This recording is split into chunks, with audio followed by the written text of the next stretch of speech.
Un projet de marketing automation, et notamment avec Marketo, qui est une plateforme cloud, c'est quelque chose qui peut se mettre en place très vite.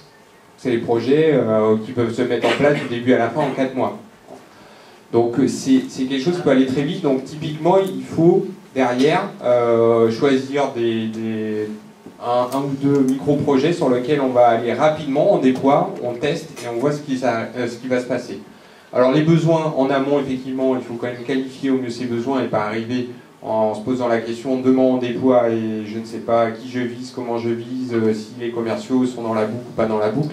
Donc prévoyez de définir vos besoins quand même en amont. Mise en place technique et éditoriale, on peut compter sur un 4 mois. Alors bien entendu, ça c'est pas représentatif, chaque cas client est spécifique, mais c'est un timing moyen qu'on peut retrouver en général entre le moment où on démarre et le moment où on est en production. Derrière, les réglages et les montées en puissance, pour vous, ce qui est important, c'est qu'il y a à la fois une transformation dans les métiers et une transformation dans l'organisation de la société. Donc c'est important de faire les réglages et les montées en puissance dans ce laps de temps qu'on donne de 8 mois. Ça vous permet, vous, au marketing, de changer. Ça vous permet aux commerciaux de vous suivre dans votre changement. Ça permet éventuellement d'impacter d'autres acteurs au sein de la société, parce qu'il peut se voir apparaître, par exemple, la notion de data management. Qui c'est qui va gérer les datas dans la maison. Il peut y avoir aussi une notion de qualification au sens hub, c'est-à-dire ces leads, au bout d'un moment, il y en a quand même beaucoup. Comment je vais faire pour pouvoir les traiter? Donc ce réglage, cette montée en puissance, c'est important. D'abord, commencez à générer des leads tout doucement. Apprenez à automatiser et à faire les bons branchements, voir ce qui marche pas. Et puis après, vous passerez dans les phases suivantes de savoir comment je vais gérer ces leads qui sont chauds, comment après je vais éventuellement l'intégrer dans le CRM. Allez-y étape par étape, toujours en mode, on va dire, agile, sur des quick wins, des points qui sont concrets sur lesquels vous pouvez mesurer les résultats très vite. Alors, en gros, en leçon apprise, parfois durement avec certains projets, il y a un enjeu qui est d'assembler la bonne équipe. Ce n'est pas un projet marketing. C'est un projet qui va concerner d'autres audiences dans l'entreprise, évidemment le commercial, mais parfois le support, parfois la technique, parfois la R&D. S'il y a des équipes retail ou sur le terrain, c'est aussi des gens qu'il faut embarquer.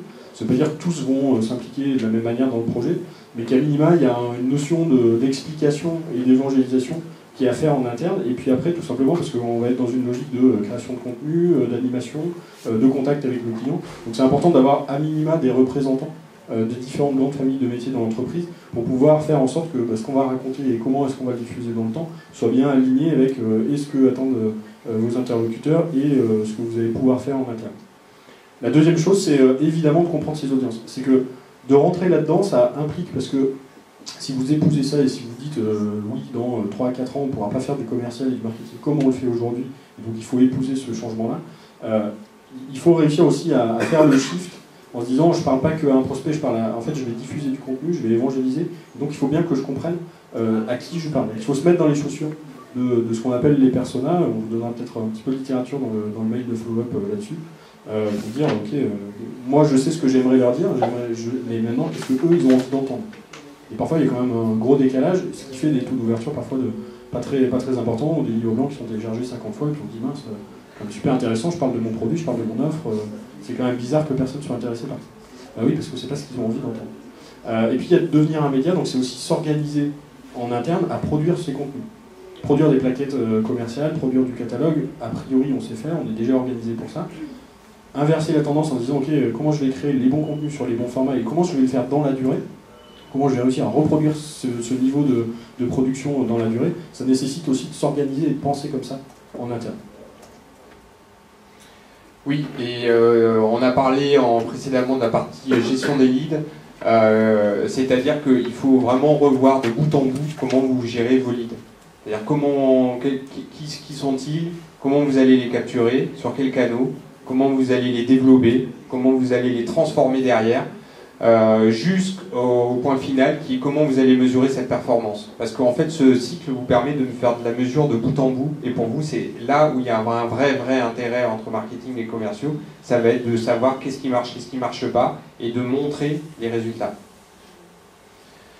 Les KPI reviennent là-dessus, c'est-à-dire qu'il faut vraiment savoir ce que vous voulez démontrer derrière, et notamment de voir ce qui performe et ce qui ne performe pas, notamment en termes de revenus, de voir quel est l'impact marketing, combien vous avez généré de leads, quelle est la qualité de votre transformation. Si vous avez des leads très bien qualifiés avec une grosse transformation derrière, c'est-à-dire que vous avez fait votre job.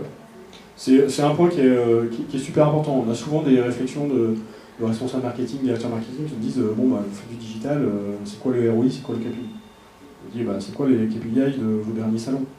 C'est quoi le KPI de votre catalogue, de votre plaquette? En fait, il y a une nécessité, avant même d'avoir les KPI du marketing automation, de se dire aujourd'hui quel est mon niveau, on n'aura pas forcément tous les chiffres, mais de se mettre déjà en amont de ça, dans la réflexion de dire bah, aujourd'hui comment est-ce que je performe, qu'est-ce qui performe. Parce que demain le marketing automation ne mentira pas, parce que l'idée c'est vraiment de mettre toutes ces actions marketing, de les faire transiter par ça, pour pouvoir derrière analyser ce qui marche et ce qui ne marche pas. Un bon exemple là-dessus, c'est de switcher aussi dans l'approche, notamment avec des équipes marketing qui vont nous dire j'ai fait des campagnes, c'est quoi mon taux d'ouverture, c'est quoi mon taux de clic. En fait, quand vous faites des campagnes, l'objectif derrière, ce ne sera pas de voir ça. Par exemple, pour un événement, in fine, le seul but qui est à obtenir, c'est de savoir combien de personnes sont venues. Vous ne voulez pas savoir combien il y a eu de taux de clic, combien il y a eu d'emails qui ont été lancés, etc. C'est combien de personnes qui sont venues et quels sont ceux qui ont montré un intérêt avant et après l'événement. Et c'est l'impact sur le business. Et l'impact qu'il peut y avoir derrière sur le business. Donc c'est là où on monte d'un étage en termes de KPI, c'est-à-dire qu'est-ce que vous voulez obtenir derrière. On sort de la partie opérationnelle. Et y aller progressivement, on vous l'a dit vraiment, c'est vrai qu'on a des clients qui ouvrent le chantier, qui ouvrent toutes les portes au fur et à mesure et qui se retrouvent dans des transformations absolument immenses.